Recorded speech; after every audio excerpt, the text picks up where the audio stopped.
In this episode, I'm taking it back to the medieval days, where everything was done by hand. I'm going to share the story of a good friend of mine, Will Killackey, who's a modern-day blacksmith. If you've never seen a blacksmith work, it's truly an awesome sight to see. I'm talking about flames, glowing hot iron with sparks flying all over as it gets smashed by Thor's hammer. It's truly an inspiring sight to see. My name's Alex Chavez. I'm a multimedia designer, a business owner, and a professional marketer. Throughout my career, I've been involved with many creative organizations and even put together a successful art walk in the city where my office is located, in downtown Covina, just 25 miles from the heart of Los Angeles. And one thing that has always fueled my soul is hanging out with all different types of artists and creatives. So I'm setting out on a journey with my head designer cousin Chris to figure out what goes into being a creative. Is it something that we're born with, or is it something we pick up along the way? So sit back, grab a beer, and let's all be inspired together.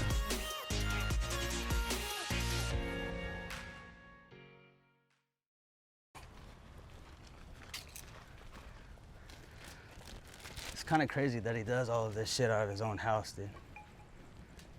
During the day, Will Killackey is an electrician, but by night, that's when he transforms into Blacksmith Will. In his backyard, he's built a pretty impressive shop where he uses medieval tools and a forge to create shit to be here when you're not, which is his tagline, by the way. What's going on, Alex? What the fuck is that shit, dude? You don't owe me money, do you? Not since that last time. What's up, big dog? What's going on, man? Another day in paradise. Oh, I left you hanging, huh? That's all right. I brought you a little something to kick it off. A little bit of Newcastle. Oh, shit. Right here. And also brought some stogies, my man. You down for a cigar? Hell yeah.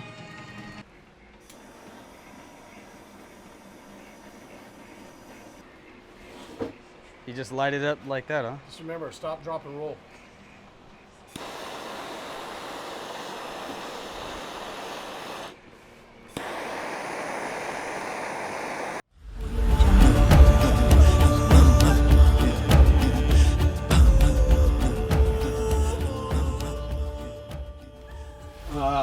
All right. So my name's Iron fucking Will. I'm a blacksmith, a bladesmith, part-time electrician, storyteller, fibber, and knucklehead, full-time knucklehead. So, buddy, how did you kind of get into all of this? Like, was your father into it? Was it something? It's a curse. It's a family curse. Yeah. Yeah. My pops was into blacksmithing, welding, messing with steel. Quickly figured out that it was better money being an electrician. So I ended up being that too. As a young man, it kind of came in my, later in life. And I think a lot of it when I first started doing it was trying to connect with my dad. Was in the military, traveled, made a lot of mistakes in my life, and it seemed like when I got older and settled down more, where bar hopping and alley brawling was done, it was time to connect with your family again, and so I think that was that door, that I tried to do, meet them halfway on something that we both appreciated. Now, this is something that I can totally relate to. Some of my earliest memories are hanging out with my grandfather, who was a furniture maker, and watching him handcraft some of the most beautiful Victorian chairs and sofas. I would often hang out with him for hours in his shop, where he eventually started to hand me some tools to tinker with, but evolved into him teaching me some of his trade secrets. Perhaps looking back at it now, this is where the seed was planted for my creative life. Would you have considered yourself a creative person? Like, were you drawing all the time? Were you staying up late? Yeah, I would say, I definitely loved to sketch. And my dad he could sketch very well. Now, I've seen your father. I would never say he sketched.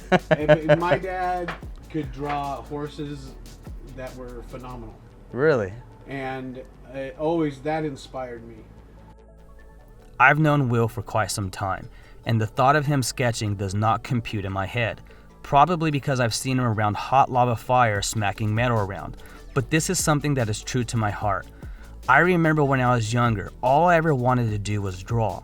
I would often stay up all night long to get in trouble because the very next day my parents would walk into my room to find out that I had not gone to sleep. And now as a father, I'm surprised to watch my boys doing the same exact thing. I imagine for all creatives, drawing is how it all starts. Can you explain to people maybe a little bit of the history of what a blacksmith is and what a blacksmith does? Well, what blacksmith does is from the Iron Age. Originally, they would take iron ore and heat it up and create iron out of it. And then times evolved to where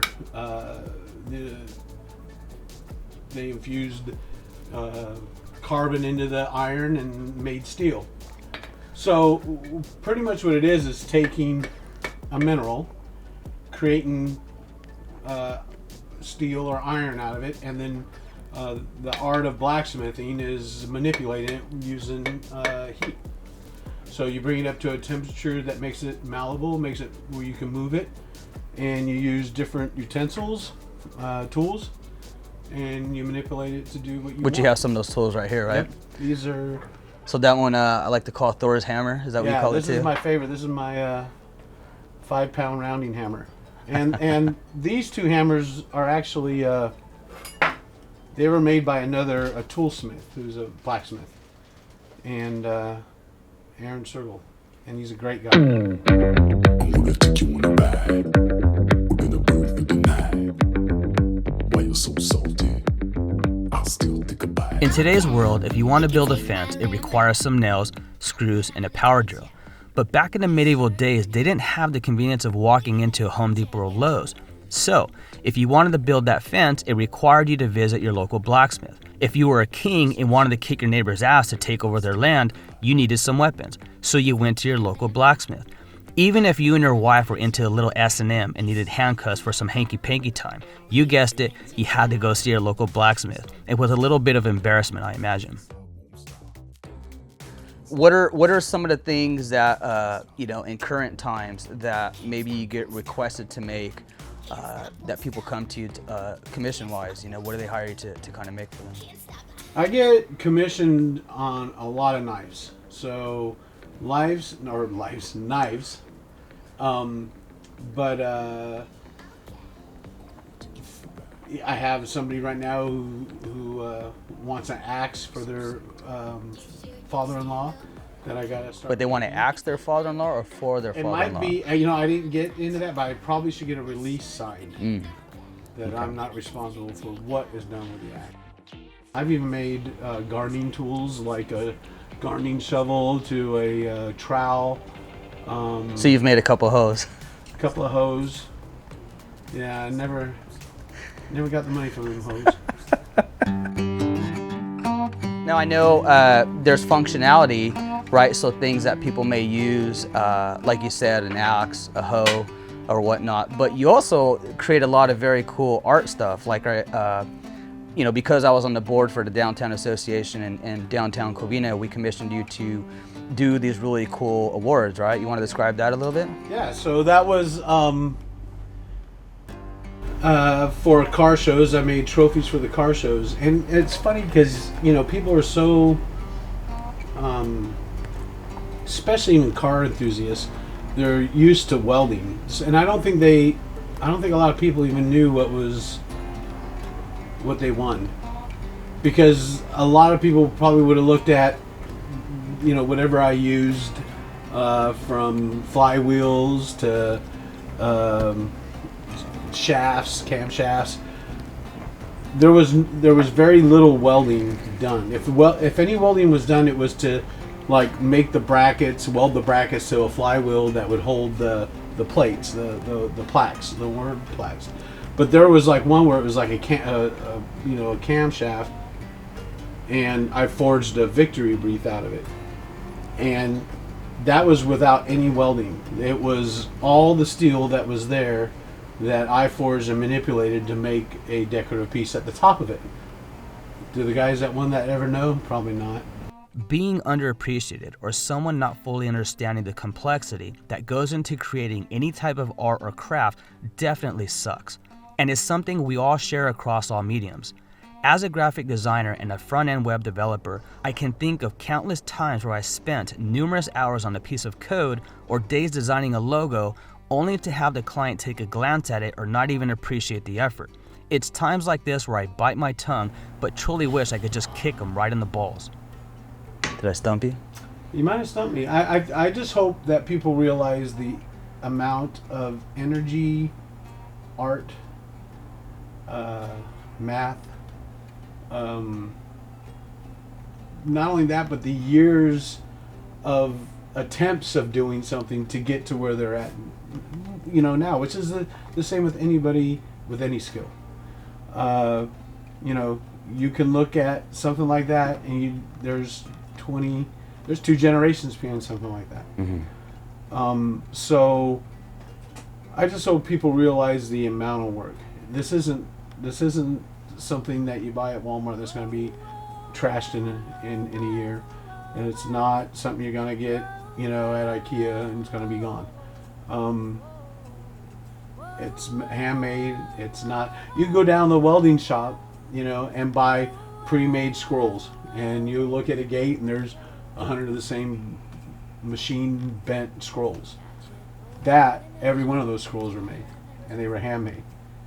And somebody who takes the time to stop, look at something and really look at it, they know, and it stands out, and I hope they appreciate that. Well, buddy, you're a good friend, you're a good dude, you're a talented artist, and the beer's empty. well, I guess we're gonna have to close it out, buddy. Cheers. As my time comes to an end with Blacksmith Will, I can't help but smile. I'm reminded of why I absolutely love hanging out with creatives and artists, aside from the fact that we're all a little bizarre and crazy. I'm reminded that even though we may have been born creatives, it's during our journey that we were introduced to the spark that paved the road for our future. Perhaps the spark started with the grandfather in his garage woodworking, or perhaps from a father that took his trade as a welder and turned it into an art form, creating beautiful iron pieces that would withstand the test of time.